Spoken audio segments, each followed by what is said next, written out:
Sir 15 minute ধরে আলোর আঁকা ছবির দিকে তাকিয়ে আছেন। এত ছোট মেয়ে ড্রয়িং শেখা ছাড়া এরকম ছবি এঁকেছে, এটা তিনি বিশ্বাসই করতে পারছেন না। ছবিগুলোতে একটাই ত্রুটি তিনি খুঁজে পেয়েছেন, তা হলো রঙগুলো ভালো করে মিশে নেই। অনেকটা গুঁড়ো গুঁড়ো টাইপের হয়ে কাগজে লেগে আছে। এটি সাধারণত রং পেন্সিল ভালো মানের না হলে হয়। এগুলি কি সত্যি তুমি এঁকেছো আলো? জি স্যার। আচ্ছা, তুমি কি রং পেন্সিল স্কুলে নিয়ে এসেছো? না স্যার। ও আচ্ছা, বসো, আমি দেখে আসি অফিস রুমে কোনো রং পেন্সিল পাই কিনা। কিন্তু কেন স্যার, আমার তো বাড়িতেই রং পেন্সিল আছে। এসে বলছি কেন। অনেক খোঁজাখুঁজির পর আলো স্যার একটি ছোট জল রঙের বক্স পেলেন। তারপর সেটা নিয়ে হাজির হলেন ক্লাসে। আলোর দিকে রঙের বাক্স এগিয়ে দিতে দিতে বললেন, দেখি এখানে বসে আমাকে একটি ছবি এঁকে দেখাও তো। আচ্ছা স্যার বলে আলো অতি উৎসাহে রঙের বাক্স খুলল, কিন্তু রং দেখে বিপত্তি পড়ে গেল। এগুলো দিয়ে কিভাবে আঁকতে হয় তা সে জানে না। স্যার, এগুলো দিয়ে কিভাবে আঁকতে হয়? ও, এটা তো তোমার জল রং, তোমার বোঝার কথা না। দাঁড়াও, আমি বুঝিয়ে দিচ্ছি বলে ক্লাসে আরেকটি ছাত্রকে স্যার একটি পাত্রে করে কিছু জল আনতে বললেন। জল আনা হয়ে গেলে কিভাবে তুলি দিয়ে আঁকতে হয় তা বুঝিয়ে দিলেন আলোকে। খাতার রং সামনে রেখে আলো কিছুক্ষণ ভাবলো, তারপর আঁকা শুরু করলো। 30 মিনিট পর আলোর আঁকা সমাপ্ত হলো। রং তুলি ব্যবহারে প্রথম বলে ছবি অনেকটা হিজিবিজি হয়ে গেছে। অনেক জায়গায় রং একটার সাথে আরেকটা লেগে গেছে, কিন্তু ছবিতে কোনো গুড়ি গুড়ি ভাব নেই। রং শুকিয়ে যাওয়ার পর ছবিটির উপরে হাত বুলাতে বেশ লাগছিল আলোর। কত মসৃণ হয়েছে এটা। কি ব্যাপার আলো, শেষ হলো আঁকা? জি স্যার। নিয়ে এসো তো দেখি। আলো দৌড়ে ছবিটা নিয়ে গেল স্যারের কাছে। একজন লোক চেয়ারে বসে আছে, তার সামনে একটি বড় টেবিল। লোকটির চোখে চশমা। লোকটি দাঁড়িয়ে আছে পাশের জানলার দিকে। জানলা দিয়ে যতদূর দেখা যাচ্ছে একটা পাখি বসে আছে গাছের ডালে, আর একটা পাখি খড় জাতীয় কিছু নিয়ে উড়ে আসছে গাছে বসে থাকা পাখিটির দিকে। মনে হচ্ছে এরা এক নতুন দম্পতি বাসা বাঁধার জোগাড় করছে, আর লোকটি বেশ দৃশ্য উপভোগ করছে। যদিও লোকটার চেহারা অবয়ব ঠিক মতো হয়নি, তা বোঝা যাচ্ছে এই ব্যক্তি তিনি যিনি আলোকে ছবি আঁকার কাজ দিয়েছিলেন। বেশ অবাক হলেন স্যার। অন্য বাচ্চাদের লিখতে দিয়ে একটু আগেই তিনি জানলা দিয়ে এই দৃশ্য দেখেছিলেন। আলো কিভাবে এই মুহূর্তে সুন্দর করে ফুটিয়ে তুললো। যদিও ছবিতে অনেক ত্রুটি রয়েছে, তবু আলোর বয়সের তুলনায় ছবিটা অতুলনীয়। কিভাবে করলে এটা আলো? কি আঁকবো খুঁজে পাচ্ছিলাম না স্যার। হঠাৎ আপনার ওই পাখির দিকে তাকিয়ে থাকাটা দেখলাম, তাই আঁকার চেষ্টা করলাম। ভালো হয়নি তাই না স্যার? রঙগুলো একটার উপর আরেকটা মিশে গেছে। খুব ভালো হয়েছে আলো, আমি তো পুরো অবাক। আমাকে এই ছবিটি গিফট করব? জি স্যার, আপনি নিলে আমি অনেক খুশি হব। আচ্ছা বলে সবাই ছবিটি দেখালেন স্যার। খুব অবাক হলেন সবাই আলোর এই প্রতিভা দেখে। তারপর আলো স্যারকে রং তুলির বাক্স ফিরিয়ে দিতে গেলেন। স্যার, রঙগুলো এগুলো ফেরত দিচ্ছে কেন? রেখে দাও, আমার তো বাড়িতে আছে স্যার। জল রং তো নেই, এটা আমার পক্ষ থেকে তোমার গিফট। তুমি ড্রয়িং চালিয়ে যাও, একদিন অনেক ভালো আঁকতে পারবে এই বিশ্বাস। ধন্যবাদ স্যার। তনিমা আর আলোর দিনগুলো মোটামুটি ভাবেই কেটে যাচ্ছিল। তারপর হঠাৎ একদিন ভোরবেলা তনিমার বাবা মারা গেলেন। বাবার মৃত্যুতে খুব ভেঙে পড়ল তনিমা। এই একজন ব্যক্তি তাদেরকে যতটা সম্ভব বাধা বিপত্তি থেকে রক্ষা করেছেন। ওনার ভয়ে কেউ বেশি কিছু বলার সাহস পেত না, আর এখন নেই। সামনে কি দিন অপেক্ষা করছে তনিমাদের জন্য উপরালাই জানে। তনিমা যে ভয়টা পাচ্ছিল তা সত্যি হলো। বাবা মারা যাওয়ার পর ভাইয়ের বউ নানান রকম খারাপ ব্যবহার করা শুরু করে দিল তনিমাদের সাথে। আলোকে নিজের বাচ্চাদের সাথে মিশতেও দিত না সে। খাবারের সময় আলোর ভাগে ভালো কিছু জুটত না। বাইরের লোকজন আগে যেখানে এক কথা বলতো, আলো আর তনিমাকে নিয়ে এখন 10 কথায় রূপান্তর হয়েছে। ওরা সবাই তনিমার পিছনে এমনভাবে লেগেছে যেন ওরা এখান থেকে চলে গেলেই সবাই শান্তি পায়। প্রতিকূল অবস্থার মধ্যে আলো আস্তে আস্তে বালিকা থেকে কিশোরী হয়ে উঠল। চারপাশটা এখন সে অনেকটাই ভালো বোঝে। এ সমাজে কালো মেয়েদের অবস্থান কতটা ঠিক তাও সে বোঝে। সবার নানান রকম কথাবার্তায় অনেক সময় মানসিকভাবে ভেঙে পড়লেও মায়ের দিকে তাকিয়ে নিজেকে শক্ত করে তুলে আলো। আলো এবার ক্লাস 10-এ উঠেছে। স্কুলে আলোর সাথে কেউ বন্ধুত্ব করতে এগিয়ে আসতো না। শুধু একটি ছেলে বন্ধু ছিল, আলোর নাম হচ্ছে নবীন। ছেলেটি আলোদের পাশের বাড়িতে থাকে। ছোটবেলায় ওরা দুজন বন্ধু। আরো অনেকে ছিল ওদের সাথে। কিছু সবাই আস্তে আস্তে আলোকে কালো বলে দূরে সরে যায়, কিন্তু নবীন আজও তার ছোটবেলার খেলার সাথীকে ছাড়তে পারেনি। একদিন বিকালবেলা আলো দেখলো পুকুর পাড়ে একটি পাখির বাসা ভেঙে পড়েছে। বাসার ভিতরে ছোট্ট বাচ্চাগুলো দেখে মায়া হলো আলোর। ভাঙা বাসাটি কিছু শুকনো পাতা দিয়ে আস্তে আস্তে একটি গাছের ডালে রাখলো। তারপর অনেকক্ষণ অপেক্ষা করতে লাগলো ওদের মা বাসা খুঁজে পায় কিনা দেখার জন্য। কিছুক্ষণ পর ওদেরকে মাকে বাসায় আসতে দেখা গেল, কিন্তু বাসায় ঢুকে মা পাখিটি বেশ চিন্তিত হয়ে পড়ছিল, বোঝা যাচ্ছিল। কারণ হয়তো বাসাটা মজবুত ছিল না। তাই আশেপাশে খুঁজে পাখিটি খড়কুটো সংগ্রহ করতে শুরু করলো। পাখিটি বাসা বাঁধার প্রক্রিয়া দেখার ইচ্ছে ছিল আলোর, কিন্তু তা আর হলো না। সন্ধ্যা ঘনিয়ে এলো আর আলোর ডাক পড়লো ঘরে ফেরার, কিন্তু কি আর করার, অসম্পূর্ণ রেখে ঘরে ফিরে গেল আলো। সন্ধ্যার পর রং তুলি নিয়ে আলো বসে পড়লো পাখির ছবি আঁকতে। বিকালে সেই দৃশ্যটি ফুটিয়ে তুললো সে তার ড্রয়িং খাতায়। হঠাৎ বাইরে জোরো বাতাস বইছে শুরু হলো, মনে হচ্ছে ঝড় তুফান। পাখিটিকে বাসা বেঁধেছিল, এই তুফানে তো ওদের বাসা উড়ে যাবে, বাচ্চাগুলো মারা যেতে পারে। কি করবে এখন আলো? ঘর থেকে তো বেরোতে দেখলেই বকা দিবে সবাই। না, যেভাবেই হোক পাখিগুলোকে বাঁচাতে হবে। পেছনের দরজা দিয়ে ঘর থেকে বেরিয়ে এলো আলো, সাথে করে নারিকেলের শক্ত খোলস নিয়ে এনে বাসাটিকে সুরক্ষার প্রদানের জন্য দ্রুত গতিতে পুকুর পাড়ের দিকে এগোতে গিয়ে রাস্তায় কেউ একজনের সাথে ধাক্কা খেলো। সে এই লোক।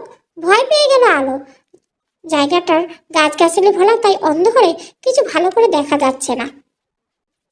কে? ভীত গলায় জিজ্ঞাসা করলো আলো। আমি নবীন। তুই এখানে কি করিস? আমি তো মাছ ধরতে এসেছি। তুই এই অন্ধকারে বাইরে কেন বেরিয়েছিস? একটা কাজ আছে। রাতে আবার কি কাজ? ঝড় বৃষ্টি আছে, যা ঘরে যা। না, আগে কাজটা করতে হবে। কি কাজ করবি বলতো? আয় আমার সাথে, তাহলে দেখতে পারবে। আলো নবীনকে নিয়ে সেই পাখিটির কাছে গেল। পুকুর পাড়ে অনেকটা খোলামেলা, তাই চাঁদের আলোতে দেখা যাচ্ছে আবছা আবছা। নবীন কাছে অবশ্য লাইট ছিল, কিন্তু পাছে কেউ দেখে ফেলে সেই ভয়ে জ্বালায়নি। পাখির বাসাটা ভেঙে যাবে যাবে এরকম অবস্থা। আলো প্রথমে খানিকটা গাছ বেয়ে উঠলো, তারপর নারকেলের ছোলা আর শক্ত কলস দ্বারা বাসাটিকে চারপাশে ঢেকে দিল। তারপর একটি ছোট্ট দড়ির সাহায্যে গাছের ডালের সাথে শক্ত করে বেঁধে দিল বাসাটি। আর ভেঙে পড়ার কোনো ভয় নেই। এবার সে নেমে এলো। কাজ হয়ে গেছে? এই তোর কাজ? না আসতে পারলে হয়তো পাখির ছানা দুটো মারা যেত। ভালো করছিস, এবার তাড়াতাড়ি ঘরে যা। জোরে জোরে বাতাস বইতে শুরু করছে। আচ্ছা। আলো যেই ঘরের দিকে যাওয়া শুরু করলো, অমনি কেউ একজন চিৎকার করে দিয়ে উঠলো। চমকে গেল নবীন ও আলো। সাথে সাথে সবাই ছুটে এলো পুকুর পাড়ে। টর্চ লাইটের আলোয় আলোকিত হয়ে গেল চারপাশ। যে মহিলা চিৎকার দিয়েছিল তিনি সম্পর্কে আলোর পাশের ঘরের মামি। উনি আর ওনার ছোট ছেলে বেরিয়েছেন তেঁতুল কুড়ানোর জন্য। পুকুর পাড়ে ওদের একটি বড় তেঁতুল গাছ আছে। আলো সাদার মধ্যে লাল ড্রেস পরেছিল। উনি ওকে দেখে ভয় পেয়ে চিৎকার দিয়েছিলেন। ছোট ছেলেটা বেশ ভয় পেয়ে গিয়েছিল মায়ের চিৎকারে, এখনো কাঁপছে সে। হঠাৎ এমন ঘটনায় ভেবাচাকা খেয়ে গেল আলো আর নবীন। আলো, তুই রাতের বেলা এখানে কি করেছিস? রাগী কণ্ঠে আলোর মামা জিজ্ঞাসা করলো। কি করছো তা তো বোঝাই যাচ্ছে। এই নবীন ছেলেটার সাথে ফষ্টি নষ্টি করতেই তো বেরিয়েছিস। যা গায়ের রং, অন্ধকারে মানুষ দেখে পেতনি ভেবেই তো ভয় পাবে। বেচারি নবীনের মা কপাল পুড়লো এবার বুঝি তার। বাড়ির আরেক মহিলা বলে উঠলেন। এরকম কথা শুনলে আলো কি বলবে কিছু বুঝতে পারলো না। আলোর মাও সবার সাথে দাঁড়িয়েছিলেন। তিনি আস্তে আস্তে আলোর সামনে গেলেন, তারপর ঠাস করে একটা চড় মারলেন আলোকে। এই দিনটা দেখার জন্য তোকে আমি এতদিন কষ্ট করে বড় করেছি। মা, বিশ্বাস করো এসব মিথ্যে কথা। আমি তো ওই পাখির বাসা বাঁধতে এসেছিলাম এখানে। এখন আর কত ঢঙ্গের বাহানা সাজাবে? সেই মহিলা আবার বললেন। আপনারা কোনো বাজে কথা বলছেন। আলো তো ছোটবেলার বন্ধু। আমি এখানে মাছ ধরতে এসেছিলাম, হঠাৎ আলোর সাথে দেখা। আলো যা বলছে তাই সত্যি। তুমি আর নাটক করো না বাপু, ছেলে মেয়ে নাকি আবার বন্ধু। আলো ঘরে চলে গেল বলে আলোর মা ওকে টেনে নিয়ে গেল। তুই রাতের বেলা বাইরে কেন বেরিয়েছিস? মা, ওই পাখির বাসা। একদম চুপ। তুই জানিস না গ্রামের পরিবেশ কেমন, আর আমাদের অবস্থান এখানে কেমন? মান সম্মান তো আর ওরা কিছুই বাকি রাখবে না আমাদের জন্য। কি করবি এখন? হলো তো এবার শান্তি তোর? বলে তনিমা কান্নায় ভেঙে পড়লো। মায়ের কান্না দেখে আলো আর নিজেকে সামলে রাখতে পারলেন না। পরের দিন এ বিষয় নিয়ে আলোর বাড়ি বিচার বসলো। অনেক বাজে বাজে কথা বললো সবাই আলোকে। নবীনের মাও কিছু ছাড় দিলেন না। ওনারা ছেলের মাথায় আলো খেয়েছে, ডাইনি একটা, সেই কত রকমের কথা। আলোর মামি এ সুযোগ হাতছাড়া করলেন না। বললেন এরকম মেয়েকে তিনি ঘরে রাখতে পারবেন না, এর জন্য নাকি তার বাচ্চারা নষ্ট হয়ে যাবে। তনিমা আর এসব সহ্য করতে পারলো না। ঘরে গিয়ে জিনিসপত্র গোছাতে লাগলো। সে আর এখানে থাকবে না। এত অপবাদ মাথায় নিয়ে এখানে থাকার চেয়ে মরে যাওয়া ভালো। আর যদি তনিমার বাবা বেঁচে থাকতো তাহলে হয়তো তনিমাকে এই দিন দেখতে হতো না। মা, সবকিছু গোছাচ্ছ কেন? কাঁদতে কাঁদতে বললো আলো। আমরা আর এখানে থাকবো না। আমরা কোথায় যাবো মা? জানি না, এদিকে দু চোখ তো যায়। আমাকে মাফ করে দাও মা, আমি বুঝতে পারিনি আমার এই কাজের পরিণাম এরকম হবে। তৈরি হয়ে নেই, এক্ষুনি বেরিয়ে পড়বো। মা, আমরা এভাবে কোথায় যাব? আমি সবার পায়ে ধরে মাপ চাইবো, তুমি প্লিজ এরকম করো না। কারো পায়ে ধরার প্রয়োজন নেই আলো, আমি সিদ্ধান্ত নিয়েছি। আলো কি বলবে আর ভেবে পেল না। 5 বছর পর শিল্পকলা একাডেমি কর্তৃক আয়োজনে আর্ট এক্সিবিশন শুরু হয়েছে কয়েকদিন হলো। এক্সিবিশনের লোক সমাবেশ বেশ চোখে পড়ার মতোই। বিকালবেলা একাডেমির সামনে একটি গাড়ি এসে থামলো। কয়েকজন ছেলেমেয়ে নামলো গাড়ি থেকে। তারপর এক্সিবিশনে দেখতে ঢুকে পড়লো একাডেমির ভিতরে। ঈশান, নিলয়, দিয়া, প্রমি ও শ্রাবণ, ওরা 5 বন্ধু। ওদের বন্ডিং খুবই ভালো, কিন্তু তাও কিছু ক্ষেত্রে একটা হিংসে আছে পরস্পরের মধ্যে। মারামারি ঝগড়াঝাটির অন্ত নেই তাদের মধ্যে, তাও দিন শেষে খুব সহজে এক হয়ে যায় তারা আবার। ঈশান বড়লোক বাবার একমাত্র ছেলে, লাইফস্টাইল ফার্স্ট ক্লাস, দেখতে লম্বা, ফর্সা, হ্যান্ডসাম। অনেক সুন্দরী মেয়েদের লাইন আছে ওর পিছনে। ঈশান আবার মহান মনের মানুষ, কাউকে সে নিরাশ করে না। ফ্রি টাইম বের করে একটু একটু করে সবার সাথে তার শখ পাহাড়ে পাহাড়ে ঘুরে বেড়ানো। নীলয় শান্ত মেজাজের ভদ্র ছেলে, হাইট মিডিয়াম, গায়ের রং শ্যামলা, চোখের চশমা আর একটু বোকা বোকা চেহারা। ওর প্রধান কাজ হচ্ছে বাকিদের ঝগড়া মিটিয়ে দেওয়া। সব পড়াশোনা, তবে একাডেমিক বই নয়, উপন্যাস, গল্প, কবিতা নিয়ে মেতে থাকে সারাক্ষণ। ওর কাছে আর কিছু পাওয়া যাক না যাক, একটা বই থাকবে। ক্লাসে ও বাসায় পড়ার সময় বইয়ের ভিতরে গল্পের বই রেখে পড়ায় মগ্ন থাকে ও। সবাই বইকে তার প্রেমিকা বলে। নিলয়ের মায়ের একটাই আক্ষেপ, ছেলে সারাদিন এত পড়াশোনা করে তাও কেন ভালো রেজাল্ট করে না। দিয়া, লম্বা টুকটুকে ফর্সা, অসম্ভব মিষ্টি চেহারা, শান্ত ক্লাসি মেয়ে দিয়া। সবসময় বাঙালি পোশাক পরে সে, শাড়ি পরা তার খুব পছন্দের। খুব ভালো গান গায়, গান তার শখ ও নেশা। প্রমি, দিয়ে ঠিক উল্টো স্বভাবের প্রমি। প্রমি প্রচন্ড রাগী, খিটখিটে, উজ্জ্বল, শ্যামবনের স্টাইলিশ। ও সবসময় শার্ট, জিন্স, টপ এরকম পোশাক পরে। শাড়ি তো দূরের কথা, দেখলেই কিরকম যেন লাগে। ওর একটাই আফসোস, ও কেন দিয়ার মতো লম্বা হলো না। ওর সব ডান্স করা, যে কোনো হিট গান রিলিজ হওয়ার পরে দিনে সেটা নিয়ে নিজে করে ফেলে। আগে বাঙালি ক্লাসে নাচ করতো, কিন্তু এখন নাকি ওসব আর ভালো লাগে না। শ্রাবণ, মধ্যবিত্ত পরিবারের ছেলে শ্রাবণ, নিজের পড়াশোনার খরচ টিউশনি করে ওকে নিজেই চালাতে হয়। দেখতে লম্বা, হ্যান্ডসাম, গায়ের রং খুব বেশি ফর্সা নয়, কিন্তু লাগলে পুরো লাল হয়ে যায়। পছন্দের কাজ ফটোগ্রাফি, বিভিন্ন প্রোগ্রামে ফটোগ্রাফি করে সে। তার ছবি তোলার হাত খুব ভালো। এত আলাদা আলাদা স্বভাবের মানুষগুলো যে খুব ভালো বন্ধু হতে পারে, এরা উত্তম উদাহরণ হচ্ছে ওরা। একে অপরের সুখ দুঃখ, হাসি আনন্দে সবসময় পাশে থাকে। এক্সিবিশনের ছবিগুলো ঘুরে ঘুরে দেখছিল সবাই। ঘুরতে ঘুরতে হঠাৎ একটি ছবির সামনে দাঁড়িয়ে পড়লো শ্রাবণ। সবাই এদিক ওদিক ঘুরছে, কিন্তু শ্রাবণ ওই একটি ছবির সামনে দাঁড়িয়ে পড়লো। চারপাশে অতল জলরাশি, খোলা নীল আকাশ আর কিছু গাছপালা ছায়া তরলে দুল খাচ্ছে।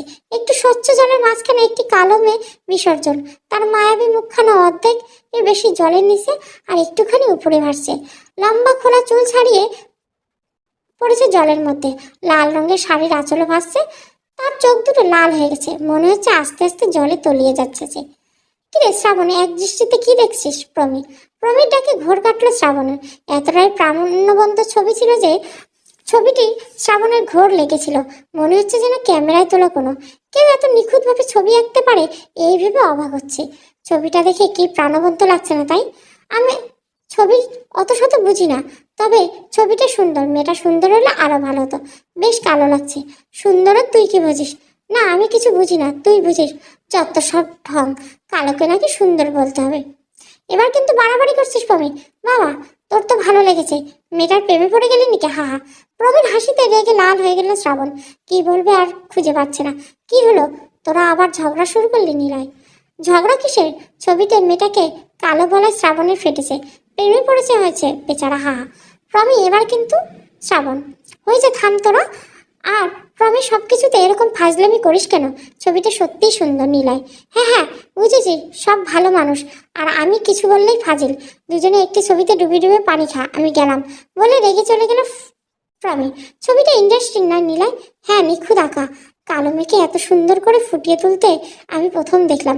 দাঁড়া, আমি একটু ফটো তুলে রাখি বলে শ্রাবণ নিজের মোবাইল ফোন বের করে কয়েকটা ফটো তুললো। হয়েছে তোলা, এবার চল, দেরি হয়ে যাচ্ছে। আমাদের তো এখান থেকে আরেকটা জায়গায় ঘুরতে যেতে হবে। এই ছবিটি যে এঁকেছে তার সাথে দেখা করার ইচ্ছে হচ্ছে। ছবি দেখে মন ভরলো না তো শিল্পীকে দেখতে হবে। তুমি প্রবীর মতো শুরু করলে? আহা, আচ্ছা দেখি এখানে দায়িত্বে যারা আছেন তাদের জিজ্ঞাসা করি শিল্পী এখানে আছে কিনা। ছবির নিচের দিকে নাম লেখা, দেখ তো। আরে ছবির নিচে যে নাম লেখা আছে এতক্ষণে খেয়াল করিনি। শ্রাবণ ছবির নিচে নাম পড়লো, আলো আধার। এ আবার কিরকম নাম নিলয়? আমিও তাই ভাবছি। আচ্ছা দাঁড়াও, এখানে আমি অফিসে জিজ্ঞাসা করে আসছি। আচ্ছা ভাবছি, আচ্ছা তুই দাঁড়া এখানে, আমি অফিসে জিজ্ঞাসা করে। আচ্ছা। নিলয় চলে যাওয়ার পর শ্রাবণ আবার ছবিটির দিকে তাকিয়ে রইল এক মনে। কিরে শ্রাবণ, অনেকক্ষণ ধরে দেখছি তুই এখানে দাঁড়িয়ে আছিস। ঈশান, ছবিটা দেখ কত প্রাণবন্ত। আর বলিস না ভাই, মেয়েদের জ্বালায় ছবিগুলো ঠিক মতো দেখতে পারলাম না, এক একজনের গায়ে পড়ে কথা বলা শুরু করে দেয়। আমি তো আবার কাউকে সহজে ইগনোর করতে পারি না। হয়েছে তোর ভাবসাব, এখন রাখ তো দেখি, ছবি দেখ। আমি আছি, দেখি কোন মেয়ে তোর গায়ে পড়ে এসে কথা বলতে আসে। ছবিটার দিকে কিছুক্ষণ তাকিয়ে ঈশান বলল, দোস্ত দারুণ একটা ছবি। আমি কি বলছি এখন বলতো কি? এরকম একটা কালো মেয়েকে বিয়ে করে ফেলবো, এত সুন্দর সুন্দর মেয়ে চারপাশে, তাও কারো প্রতি মন থেকে কোনো টান আজ ফিল করলাম না। তোর মন থাকলে না ফিল করবি? কি বললি তুই?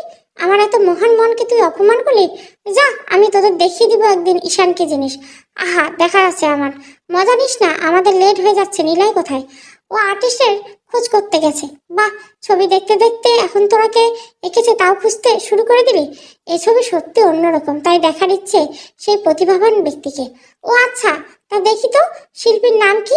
বলে ঈশান ছবির নিচের দিকে তাকিয়ে বলল, ও মা, এ তো মেয়ে শিল্পী মনে হচ্ছে, কিন্তু আলো হাদার, এ আবার কেমন নাম? নীলাকে আসতে দেখে কাছাকাছি আসতে ঈশান জিজ্ঞাসা করলো, কিরে নীলা, সেই নারীর দেখা পেলেন? না, উনি নাকি আরো পরে আসেন, সন্ধ্যার আগ মুহূর্তে আবার নাও আসতে পারেন। তাহলে তো আর দেখা হলো না। চলো সবাই, আমাদের তো একটা জায়গায় যাবার কথা ভুলে গেলি। আমার যেতে ইচ্ছে করছে না, তোরা যা। শ্রাবণ, কি? তা তোমার কি ইচ্ছে করে শুনি? সেই রমণীর জন্য অপেক্ষা করে এখানে বসে থেকে? হাহা, বাজে বকিস না ঈশান। শ্রাবণ, তুই যাবি না? তোর ঘাট যাবে। বলে ঈশান টেনে টেনে শ্রাবণকে এক্সিবিশনের বাইরে নিয়ে গেল। সবাই মিলে গাড়িতে মজা করতে করতে যাচ্ছে তাদের গন্তব্যে, কিন্তু শ্রাবণ সবকিছুর মধ্যে থেকে অন্যমনস্ক হয়ে আছে। এর মাথায় এখনো ঘুরছে সেই প্রাণবন্ত চিত্রটি। পরদিন সকালে সবাই শ্রাবণ একাডেমি এসে উপস্থিত হলো। তারপর অফিসে গিয়ে একজন ভদ্রলোককে জিজ্ঞেস করলো, আচ্ছা বিজনেস পেন্টিং এর শিল্পী কি আজ আসবেন? আজকে তো সব শিল্পীদের আসার কথা, কেন আজ বিশেষ কিছু আছে?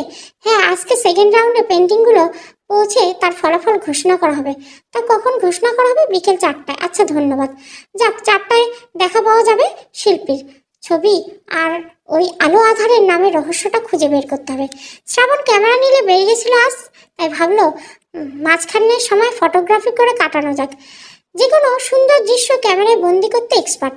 শহরে প্রচন্ড উত্তাপ, ফুটপাত দিয়ে হেঁটে যাচ্ছে শ্রাবণ, আর সে যে দৃশ্য মনে ধরেছে তা ক্যামেরা বন্দি করে নিচ্ছে। হঠাৎ একটি দৃশ্যে তার চোখ আটকে গেল। একটি মেয়ে একটি পথ শিশুকে পানি পান করেছে। মেয়েটির মুখের এক পাশ দেখা যাচ্ছে, তাতে বোঝা যাচ্ছে দেখতে অনেক কালো, কিন্তু দৃশ্য মনোরম। তাই তা নিজের ক্যামেরায় বন্দি করে নিল শ্রাবণ। সামনে একটি ফটোগ্রাফি প্রতিযোগিতা আছে, সেটার জন্য বেস্ট কিছু থিমের ছবি। প্রতিযোগিতায় জিততে পারলে 7 দিনের ইন্ডিয়া ট্যুর। অনেক দিনের স্বপ্ন এটা শ্রাবণের।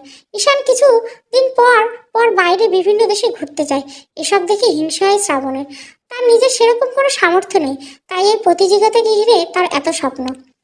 বিকেলে আবার এক্সিবিশনে উপস্থিত হলো শ্রাবণ। কিছুক্ষণ পর প্রথম রাউন্ডের ফলাফল প্রকাশ হলো। শ্রাবণের বিশ্বাস ওই পেন্টিং দ্বিতীয় রাউন্ডে জায়গা করে নেবে। হলেও তাই দ্বিতীয় রাউন্ডে 10টি পেন্টিং স্থান করে নিল, তার মধ্যে বিসর্জন। এবার এক এক করে শিল্পীদের সামনে এসে কিছু কথা বলার জন্য বলা হলো। শ্রাবণ অপেক্ষা করতে লাগলো আলো আধারের নামে সেই মানুষটার সামনে দেখান। 5 জন পর বিসর্জনের শিল্পী আলো আধারকে সামনে ডাকা হলো। লোকজনের মাঝখান থেকে ঘন কালো খোলা চুলের একজন ভদ্রমহিলা উঠে গেলেন। তার পরনে মেরুন রঙের শাড়ি। শ্রাবণ সবার পিছনে দাঁড়িয়ে ছিল, তাই মুখ দেখতে পায়নি। তারপর সম্পূর্ণ মানুষটাকে তার সরাসরি এসে দাঁড়ালো। ও মা, এত অল্প বয়সী একটি মেয়ে। শ্রাবণ ভেবেছিল কোনো ভদ্রমহিলা হবেন। মেয়েটির গায়ের রং কালো, তাই অন্যকে একটু কিরকম ভাবে তাকাচ্ছে তার দিকে। আরে দুপুরের যে মেয়েটা ছবি তুলেছিল শ্রাবণ, সেও একই রঙের শাড়ি পরেছিল। তাহলে এই কি সেই মেয়ে? কালো হলো মেয়েটার চোখে মুখে একটু অদ্ভুত মায়া আছে। সাথে সাথে শ্রাবণের মাথায় একটা আইডিয়া চলে এলো। বিশেষ কৃতজ্ঞতা ও ধন্যবাদ জানিয়ে আলো আধার সবার উদ্দেশ্যে কিছু কথা বলল। তার কথা থেকে বোঝা যাচ্ছে তার জীবনের খুব কষ্ট, কিন্তু এতে কেউ তেমন একটা বিচলিত ভাব দেখালেন না। কারণ আমাদের দেশে একটি কালো মেয়ের জীবন কিরকম হতে পারে তা প্রায় সবারই জানা। অনুষ্ঠানের শেষে শ্রাবণ মেয়েটির সঙ্গে কথা বলতে গেলেন। মেয়েটি তখন অন্যদিকে ফিরে দাঁড়িয়ে একজনের সাথে কথা বলেছিল। কংগ্রাচুলেশন আলো। ধন্যবাদ আন্টি। দেখছো আলো, আমি বলেছিলাম না তুমি ঠিক পারবে। আজ আমার সত্যি অনেক ভালো লেগেছে। সেই গ্রাম থেকে আসা কিশোরী মেয়েটা আজ কোথায় পৌঁছে গেছে। আপনি ছিলেন বলে এই জায়গায় আসতে পেরেছি আন্টি। সেদিন আপনি তো আমাদের আশ্রয় দিয়েছিলেন। কি করে দিতাম না বলো। তোমার মা যে আমার খুব কাছের বান্ধবী। আপনার প্রতি আমরা সবসময় কৃতজ্ঞ থাকবো আন্টি। জীবনে আরো বেশি সাফল্য অর্জন করো, তুমি এটাই চাওয়া। পিছনে কিছুক্ষণ দাঁড়িয়ে থাকার পর শ্রাবণ বলে, এক্সকিউজ মি ম্যাম। শ্রাবণের ডাকে ঘুরে দাঁড়ালো আলো। জি বলুন। আপনার সাথে একটু কথা বলার ইচ্ছে ছিল। বলুন। এখানে ঠিক সুন্দরভাবে কথা বলার মতো পরিবেশ দেখছি না। আমরা কি বাইরে কোথাও বসতে পারি? আমার হাতে আসলে বেশি সময় নেই। আমি আপনাকে খুব বেশি সময় নেব না। গতকাল এখানে এসে আপনার পেন্টিং দেখার পর আপনাকে খুঁজছি। কেন? অনেকটা কৌতূহল থেকে বলতে পারেন। ও, বাইরে কি বসতে পারি? আচ্ছা চলেন। একাডেমির বাইরে গিয়ে কিছু বসার জায়গা ছিল, তেমন লোকজন ছিল না সেখানে। আলো ও শ্রাবণ সেখানে গিয়ে বসলো। তারপর বললো, কি বলবেন বলুন। আগে একটা জিনিস দেখাই বলে ক্যামেরা বের করে আগের তোলা ছবি আলোকে দেখালো। আরে এ তো আমি। তার মানে আপনি আগের থেকে চিনতেন আমাকে? না, আমি ফটোগ্রাফি করি। যখন সেই দৃশ্য ভালো লাগে তা ক্যামেরা বন্দি করে রাখি। আপনার এই ছবি ইও সেরকম তোলা। তখন জানতাম না আপনি সেই শিল্পী যাকে আমি খুঁজছি। ও বুঝেছি। তা আমাকে এত খোঁজার কারণে? প্রথমত পেন্টিং দেখে মুগ্ধ হয়েছে, দ্বিতীয়ত নামটি দেখে মনের অনেক প্রশ্ন জেগেছে। এখন অবশ্য আরেকটা কারণ আছে। কি? তা বলা যাবে না। বলে ফেলতে পারেন, সমস্যা নেই। না, অন্যদিন বলবো। আচ্ছা, যেমন ইচ্ছে আপনার। আচ্ছা, একটা নামটা এমন কেন? এমন কেন? কি আমাকে দেখে বুঝতে পারছেন না? আসলে ঠিক মেলাতে পারছেন না। বুঝেছি। আসলে আমার জন্মের আগে বাবা মা নাম রেখেছিলেন আলো, কিন্তু পরে দেখা গেলো আমি তাদের জীবনে অন্ধকার হয়ে নেমে এসেছি, তাই আমি নিজের নাম এমন লিখি। এখন যাতে আমার স্ট্রাগল করা অতীত ভুলতে না দেয়। গায়ের রং কালো হলে কি কেউ অন্ধকার হয়ে যায়? আমার মাকে দেখলে আপনি অবাক হবেন। দুধে আলতা গায়ের রং। বাবাও শুনেছি দেখতে সুন্দর। তাদের ঘরে আমার এমন রূপ তারা ঠিক মেনে নিতে পারেনি। শুনেছেন মানে? আপনার বাবা নেই? আছে। তাহলে শুনেছেন বলছেন কেন? আসলে আমি ওনাকে কখনো দেখিনি। মানে বুঝলাম না। না বোঝার কথা। আচ্ছা, আমায় উঠতে হবে। এভাবে কনফিউশনে রেখে চলে যাবেন? অপরিচিত কাউকে কি একদিনে সব বলা যায়? কিছুটা কনফিউশনে থাকা ভালো। তাহলে আবার কবে দেখা হবে? দেখা হওয়াটা কি খুব জরুরি? সব প্রশ্নের উত্তর জানতে ইচ্ছা আছে তো। আমি বলে কয়ে প্রয়োজন ছাড়া কারোর সাথে দেখা করি না। যদি কখনো চলার পথে দেখা হয় বলা যায় কিনা ভেবে দেখবো। আসি বলে আলো উঠে চলে যেতে শুরু করলো। আরে এ কেমন কথা? ফোন নাম্বার তো দিয়ে যান। আলো আর ফিরে তাকালো না, চলে গেল সামনের দিকে। সন্ধ্যার পর প্রতিদিনের মতো আড্ডায় বসেছে ঈশান, নিলয় ও শ্রাবণ। ওদের আড্ডা দেওয়ার ব্যাপারটা একটু অন্যরকম। প্রায় সময় ঈশান ও শ্রাবণ যখন কোনো সিরিয়াস বিষয়ে কথা বলে, নিলয় তখন মোবাইলে কোনো বইয়ের পিডিএফ খুলে বসে থাকে। এর জন্য পরে ওকে চড়-থাপ্পড় খেতে হয়, কিন্তু সে কোনোদিন মজা করে কারো গায়ে হাত তুলতে পারে না। কিরে শ্রাবণ, আজ অন্য মনস্ক লাগছে তোকে? ঈশান, কই না তো। শ্রাবণ, আমি কি বুঝতে পারি না? বল কি হয়েছে? না তেমন কিছু না, ফটোগ্রাফির কম্পিটিশন নিয়ে ভাবনা আছে। ও, বড়সড় কোনো প্রাইজ আছে নাকি? দার্জিলিং ট্যুরের প্যাকেজ। ওয়াও। একদিন আমার স্বপ্নের ট্যুর জানিস? আমি তো বলেছিলাম তোকে নেক্সট ইয়ারে যখন আমি ইন্ডিয়াতে যাব তখন নিয়ে যাব। সেই সাথ কি আর আমার আছে? খরচ নিয়ে তোকে চিন্তা করতে হবে না, আমি আছি তো। তুই আর এভাবে কত করবি? এসব নিজের কাছেও কিরকম একটা লাগে অনেক সময়। এখন কিরকম লাগার কি আছে বন্ধু? তুই আমার বন্ধু না? তাও ঈশান, আমি নিজের চেষ্টায় যেতে চাই। চেষ্টা করে যা, আমরা বিশ্বাস তুই করবি। দেখি কম্পিটিশনের লাস্ট ডেট কবে? এই মাসের 30 তারিখ পর্যন্ত। তাহলে 15 দিন তো আছে। ছবি তোলার আগে লেগে পড়ো ভালোভাবে। কম্পিটিশনটা আমার অনেক আশা তৈরি হয়ে গেছে এর মধ্যে। চিন্তা করিস না, তুই ঠিক পারবি। কিসের কম্পিটিশন? বলে উঠলো নিলয়। নিলয় ঈশান ও শ্রাবণের মাঝখানে বসেছিল, তাও এতক্ষণ কিছুই শুনেনি। ঈশান ও শ্রাবণ রাগে চোখে ওর দিকে তাকালো। ওদের তাকানো দেখে ভীতু গলায় নিলয় বলল, সরি দোস্ত, আমি আসলে একদম চুপ থাক তুই, নয়তো। ঈশান একথা শুনে চুপ হয়ে গেল নিলয়। ঈশান ফোন পকেট থেকে বের করলো, কিন্তু তারপর ওর ফোন বেজে উঠলো। ঈশান ও শ্রাবণের দিকে একবার তাকিয়ে আবার বের করলো। দিয়া ফোন করেছে, রিসিভ করলো নিলয়। হ্যালো দিয়া, বল। এখন তুই কোথায়? এই তো আমি ঈশান ও শ্রাবণে আড্ডা দিচ্ছে। ও, আমার এখন ফুচকা খেতে ইচ্ছে করছে, বাসায় নিয়ে আয়। এখন এত রাতে? এত রাতে কোথায় রে? মাত্র সন্ধ্যা শেষ হলো, তাও তোদের বাসা অনেক ভেতরে, আর তোদের মালিকের ওই কুকুরটা খুব ভয়ঙ্কর। তুই এত ভীতু কেন রে? আমি যদি প্রমিকে এখন বলি ফুচকা নিয়ে আসতে, কোথাও না কোথাও বলে নিয়ে আসবে। আর তুই, আচ্ছা প্রমিকে যখন বলতে হবে না, আমি দেখছি। তাড়াতাড়ি আসে, আর ফুচকায় যাতে ঝাল বেশি হয়। আচ্ছা দিয়ে কি বললো রে নীলা ঈশান? অনেকে ফুচকা ভাগে, আমাকে নিয়ে যেতে বলছে। ভালো, যা নিয়ে যা, তোর বাইক দিয়ে দিয়ে আসি। চল ঈশান। আমি কেন যাব? আমার অন্য কাজ আছে, তুই যা। তাহলে শ্রাবণ দোস্ত চল না আমার সাথে। না আমার কাজ আছে, তুই যা শ্রাবণ। আমি একা কি করে যাব? ভয় পাচ্ছিস নাকি? না ঠিক ভয় না, তাও অতটা জায়গা যেতে পারলে না হয় দিয়াকে বলে দেই যে তুই ভয় পাস। হা। একদম হাসাবি না তোরা, আমি তো তোদের সাথে যাই না। গিয়ে উদ্ধার কর। যা তো দেখি তোর কত সাহস। আচ্ছা যাচ্ছি, লাগবে না আমার সাথে কাউকে, বলে নিলয় চলে গেল। ঈশানও শ্রাবণ ওর কাণ্ড কারখানা দেখে হাসিতে মেতে উঠলো। মা রাতে কি রান্না হবে? আলো, ছোট মাছ আর ডাল। আলোর মা, আর কিছু নেই? তুই কিছু খেতে চাইলে বল। না থাক, লাগবে না। এক্সিবিশনের খবর কি রে আলো? ভালোই, আমার একা পেন্টিং সবার মন জয় করে এগোচ্ছে, দেখি কতটা সামনে যেতে পারে। আমার বিশ্বাস তুই জিতবি। আগে আগে আগে কিছু বলো না মা। আচ্ছা শোন, তোকে কিছু বলার ছিল, বলো। পাশের বাসার তোর সীমা আন্টি তোর জন্য আবার একটা বিয়ের প্রস্তাব নিয়ে এসেছে, ছেলে নাকি ব্যবসায়ী। মা তোমার কি আর কোনো কাজ নেই? কতবার বলেছি আমি বিয়ে করব না। এমন করে কেন বলিস মা? আমার চিন্তা আরো বাড়ে যায়। বিয়ে করে তুমি কে পেয়েছিলে মা? একটা কালো মেয়ে জন্ম দেওয়ার জন্য তোমার সবকিছু চলে গেল। এটাই কি বিয়ে আর সংসার? তাহলে আমি কি এই সমাজে বিয়ে করে কিভাবে সুখী হব মা? কে দিবে আমাকে ভালোবাসা আর সম্মান? সবাই তো আর সমান না রে। এত ধাক্কা খেয়েও তোমার হুঁশ হলো না মা? তাও বলছো সবাই সমান না। হাতে গোনা 2-3 জন ছাড়া কাউকে পেয়েছো কখনো তোমার পাশে? দেখেছো আমাকে নিয়ে কেউ সিম্পেথি না দিয়ে ভালোবেসে কিছু সময় খুশি দিতে? বোঝার চেষ্টা করো। আমি বুঝি মা, আমাকে কিছু সময় দাও, আমি ঠিক প্রতিষ্ঠিত হয়ে দেখাবো। তখন আর আমার খাওয়া পড়ার জন্য তোমাকে এত ভাবতে হবে না। এভাবে কেন বলিস? তাহলে আর কিভাবে বলবো? বারবার বলার পরে তোমার এক কথা। আচ্ছা যা, তোর যেমন ইচ্ছে থাক, আমি আর বলবো না বিয়ের কথা।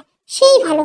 তনিমা গ্রাম থেকে আলোকে নিয়ে শহরে আসার পর তার আগের এক বান্ধবীর সহযোগিতায় একটি কেজি স্কুলে চাকরি নেয়। তারপর আলোকে নিয়ে ছোট্ট একটি বাসায় কোনো রকম কষ্ট করে দিন কাটায়। আলো কলেজে ওঠায়, সেও 2-1টা টিউশনি করে নিজের হাত খরচ নিজে চালাতে শুরু করেছে। মেয়েটা জীবনের প্রতি ধাপে কষ্ট করতে করতে এসেছে আজ এই পর্যন্ত। তাই তার স্বপ্ন অনেক বড়। কিন্তু তনিমার শরীর আজকাল ভালো যাচ্ছে না, প্রায় রক্তবমি হয়। আলোকে যদি এসব ব্যাপারে কিছু বলা হয়, তাও অনেক চিন্তা থাকে আলোর মা। এর জন্য মেয়ের বিয়ে দিতে চায়। যদি ভালো মন্দ কিছু ঘটে যায় তাহলে আলোকে কে দেখবে? এই চিন্তায় আজকাল ঘুম হয় না ঠিক মতো তনিমার। ফুচকা আজ হঠাৎ নিলয় ফুচকা নিয়ে যেতে বললো কেন রে? ওর হাতে কিছু প্রয়োজন হলে তো আমাকে নয় তোকে বলে শ্রাবণ। নিশ্চয়ই প্রমি ওর বাসায় এসেছে, তাই নিলয়কে বলেছে ঈশান। প্রমি আসার সাথে নিলয়ের বলার সম্পর্কই নেই। প্রমি বরাবর নিলয়কে জ্বালাতে মজা পায়, আর একটু সহজ সরল আর ভীতু টাইপের কিনা। দেখিস না আমাদের সাথে ওর সাথে কত লাগে। তাই দিয়াকে দিয়ে কাজটা করেছে। বুঝেছি। যাক ভালোই হলো, গাদাটা চলে গেছে, নয়তো আমার হাতে মার খেতো। হা বেচারা। আচ্ছা রে, আজ উঠি, আমার আবার 2টা টিউশনি আছে। ও আজকে বাদ দিলে না হয়? আমার এক কাজিনের বার্থডে পার্টিতে যেতে হবে, তোকে নিয়ে যাবো ভাবছিলাম। না রে, সপ্তাহ বাদে পড়েছে, এখন আর বাদ দেওয়া যাবে না। তুই যা, ওখানে তো আরো অনেকেই থাকবে। আচ্ছা। দিয়াদের বাসার নিচে এসে নিলয় ফোন দিল দিয়াকে। হ্যালো, বাসার নিচে আয় দিয়া। কেন তুই উপরে উঠতে পারিস না? আমি ভিতরে ঢুকবো না। কেন, কুকুরের ভয়ে? হি। না, আমার তাড়াতাড়ি বাসায় ফিরতে হবে, নিচে আয়। পারবো না, আমার পায়ে ব্যথা, উপরে দিয়ে যা। আমি এত দূর কষ্ট করে নিয়ে এলাম, আর তুই এখন নিচে নামতে পারছিস না? উদ্ধার করেছে আমায়, এখন উপরে এসে দিয়ে গিয়ে আরেকটু উদ্ধার করো। তার মানে তুই আসবি না? না। আচ্ছা আমি আসছি। হা আয়। আর কে হাসছে তোর পাশে? কেউ না, আয় তাড়াতাড়ি রাখছি। নিলয় কাঁপা কাঁপা পায়ে গেটের ভিতরে প্রবেশ করলো, তারপর চারপাশ ভালো করে চোখ বুলে নিল। না, কুকুরটাকে কোথাও দেখা যাচ্ছে না।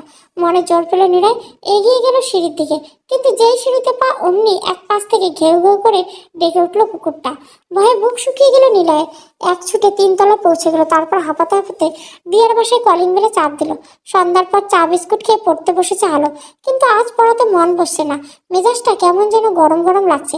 হঠাৎ পাশে রাখা ফোনটা বেজে উঠলো। হ্যালো, কি রে আলো, তুই কোথায়? কোথায়? আর বাসায়? তার মানে তুই এখনো রওনা দিস নেই? শোন নিশু, তোকে কতবার বলছি আমি যেতে পারবো না। কেন পারবি না? তুই তো জানিস এটা আমার বাংলাদেশের শেষ পার্টি।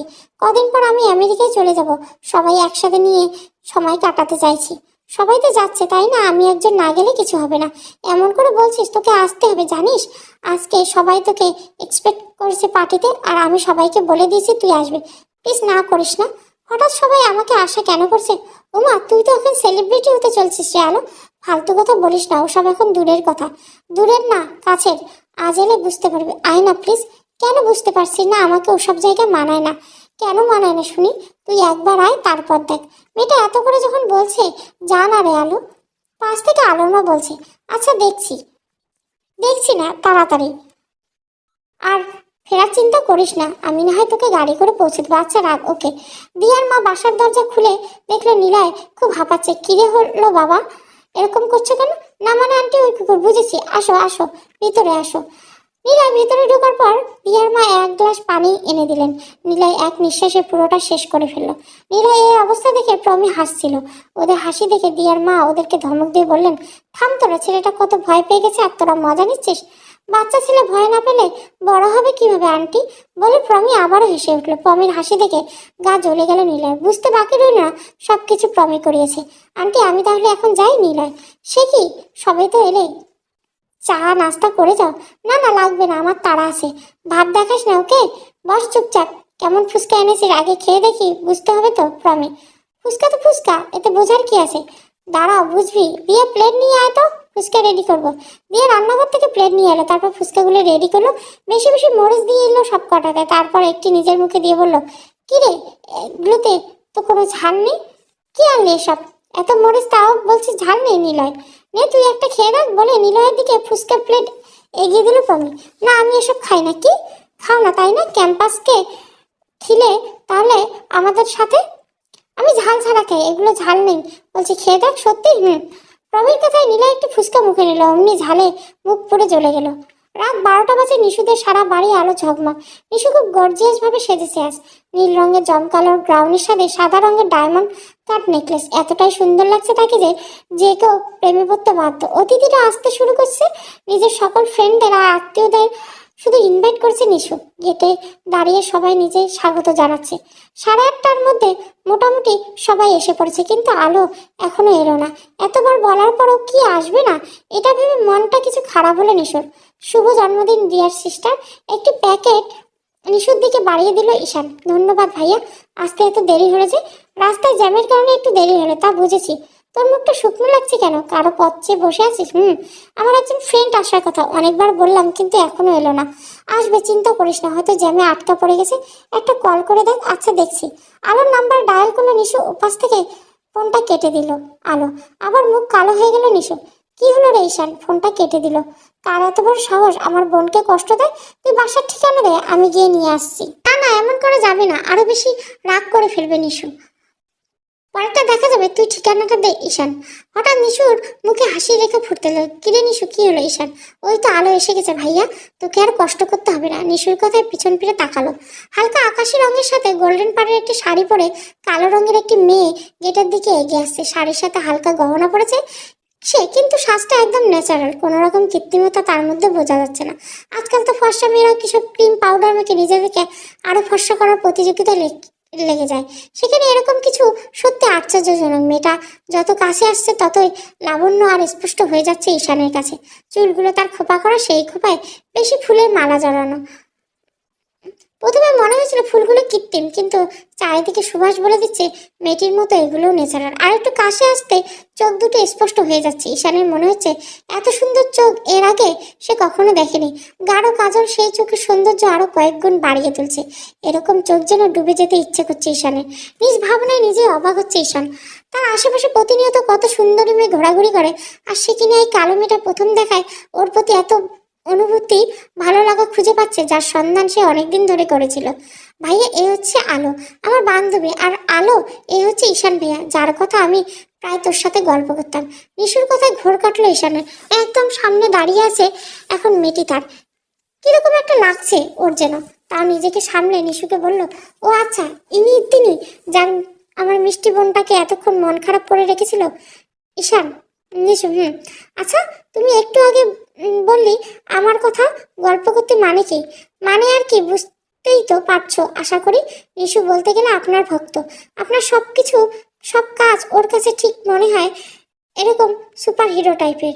ভাইয়ের জন্য ওর গর্বের শেষ নেই, তাই আপনার কথা গল্প করতেও পছন্দ করতো, আর করেই সবসময়। আলো: হা হা, আমি সুপার হিরো? হাসালেন আপনি। আর কি বললেন? আমার সব কাজ ঠিক মনে করে, তার মানে কি আমি ভুল কাজ করি? আপনার ধারণা ঈশান, আপনার কাজ ঠিক বা ভুল তা বিচার করার আমি কেউ নেই, তাই আমার কোনো ধারণা নেই। আলো: কি শুরু করলি তোরা? ঈশান ভাইয়া যাই করুক অনেক ভালো মানুষ, বুঝলি আলো? তোর হয়তো এগুলো ঠিক মনে না হয়, কিন্তু ভাইয়া খারাপ কিছু করতে পারে না, আমি জানি। নিশু: কোন কাজগুলো কথা বলছিস রে নিশু? একটু ক্লিয়ার করে বল প্লিজ, আমি তো কনফিউজ হয়ে যাচ্ছি।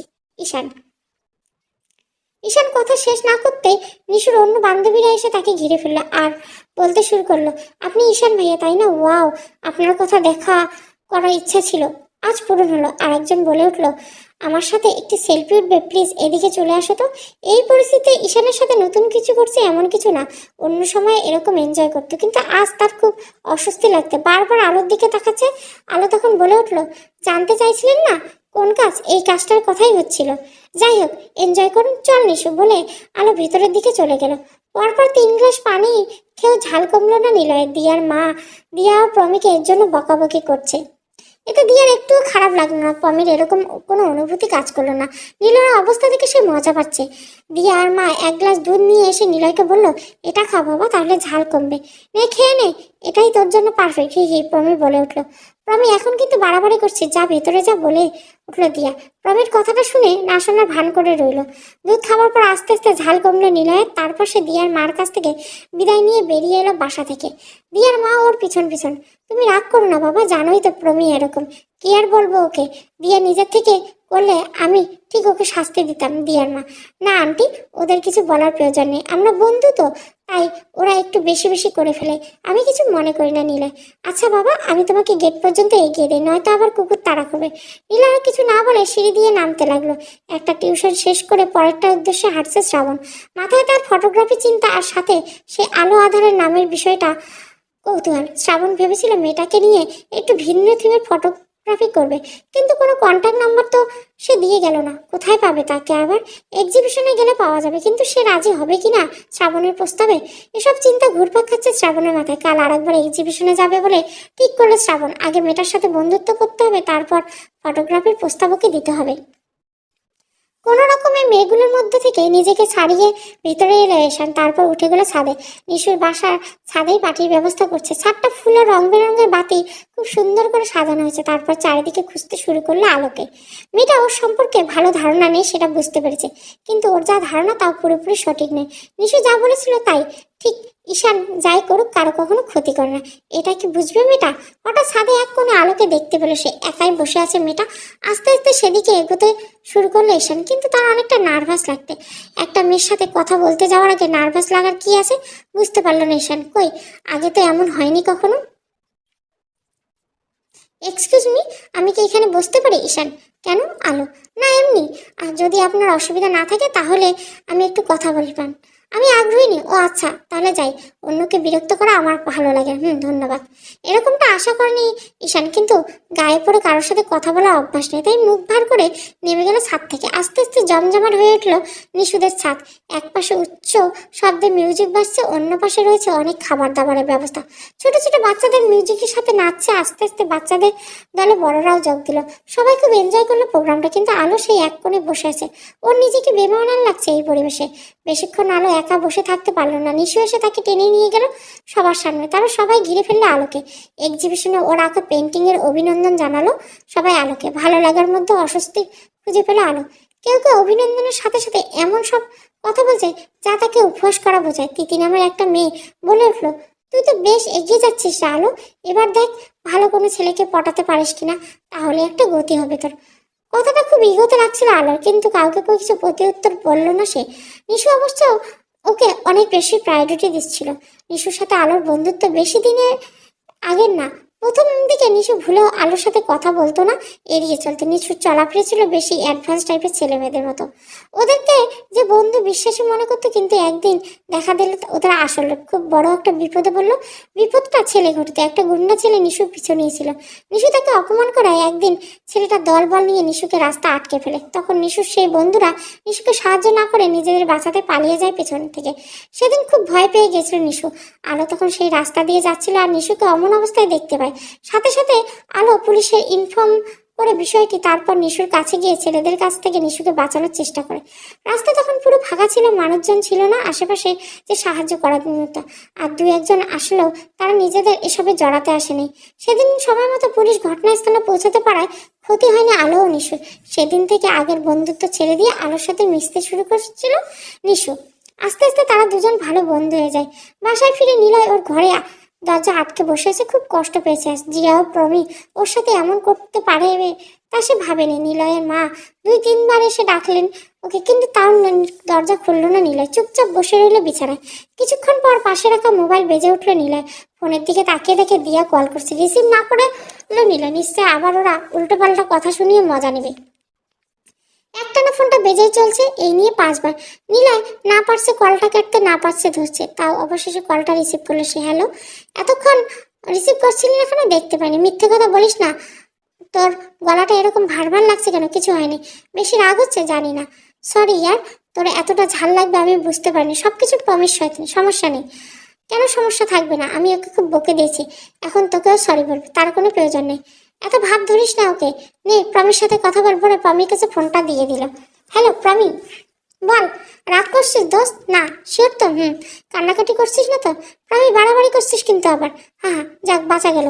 দিয়া তো আমাকে বলেছিল তুই কান্নাকাটি করবি। ভালো, সরি দোস্ত, রাগ করিস না। তোকে আমি কালকে গার্লফ্রেন্ড গিফট দিব। যা। গপ মানে? মানে বুঝলি না? সেই মেয়েটি তোর স্বপ্ন পড়ি। আমার আবার কোন স্বপ্ন? আরে গাধা, আমি তোর গপ বইয়ের কথা বলছি। হ্যাঁ হ্যাঁ, এখন বুঝেছি। প্রমির কথায় রাগ সব হাওয়ায় উড়ে চলে গেল নিলয়। এই মেয়েটা এমন ভাবে কথা বলে, খুব বেশিক্ষণ রাগ করে থাকা যায় না ওর সাথে। অনেক সুন্দর একটা কেক কাটলো নিশু। তারপর শুরু হলো ফটোশুট। আর আলো আবার এসবের বেশি ভালো লাগে না, তাই সে কিছুটা সরে দাঁড়ালো লাইটে। একটু পর খাওয়া দাওয়া শুরু হয়ে গেল। হঠাৎ নিশু লক্ষ্য করলো ঈশান আশেপাশে কোথাও নেই। মিউজিকের পাশ থেকে সরে ঈশানকে কল করলো নিশু। হ্যালো, কোথায় ভাই তুমি? এই তো নিচে। আমার কেক কাটা বাদ দিয়ে তুমি নিচে গিয়ে বসে আছো? ভালো লাগছে না রে, মজা কর তুই। আমি একটু পরে আসি। কিছু হয়েছে রে ভাইয়া? না না, কি আবার হবে? আচ্ছা তাড়াতাড়ি চলে আসো। আচ্ছা আসছি। সবকিছু শেষ হতে হতে রাত 11টা বেজেছে। আস্তে আস্তে যার যার মতো চলে গেল। আলো কখনো একা রাতে রাতে চলাচল করেনি, তাই কিভাবে যাবে একটু চিন্তা হচ্ছিল। তখন নিশু বলল, আলো তোকে বলেছিলাম না গাড়ি পাঠিয়ে দেবো, কিন্তু গিয়ে দেখি ড্রাইভার ঘুমিয়ে একাকার। এই অবস্থায় গাড়ি চালানো তো রিস্ক হয়ে যাবে। এখন কি করবো? আচ্ছা দেখি আমি বাইরে কোনো অটো রিক্সা পাওয়া যায় কিনা। না না, এত রাতে তোকে একা কিভাবে ছাড়বো? তুই বরং আজ থেকে যা। না রে, মা বাসায় একা আছে। হঠাৎ ঈশান সামনে দিয়ে যেতে দেখলো নিশু। ডাক দিয়ে বললো, আলোকে একটু ওর বাসায় পৌঁছে দিবে ভাইয়া। উনি বোধহয় আমার সাথে যাবেন না। কিরে আলো, যাবি না? না, আমি একাই পারবো। বেশি বুঝদারগিরি করিস না। ভাইয়া ড্রাইভ জানে, তোকে পৌঁছে দিবে। আলো কি বলবে ভেবে পেল না। বাসায় তো ফিরতেই হবে। এ ছেলে কি বিশ্বাসের যোগ্য? যেহেতু নিশু পাঠাচ্ছে, কিছু বাড়াবাড়ি করার সাহস করবে না। একটুখানি তো পথ, এই ভেবে আচ্ছা যাবো বলে দিল আলো। এটা আলো আধারের দ্বিতীয় পার্ট। ভালো লাগলে অবশ্যই লাইক, শেয়ার এবং সাবস্ক্রাইব করবেন। Thank you for watching.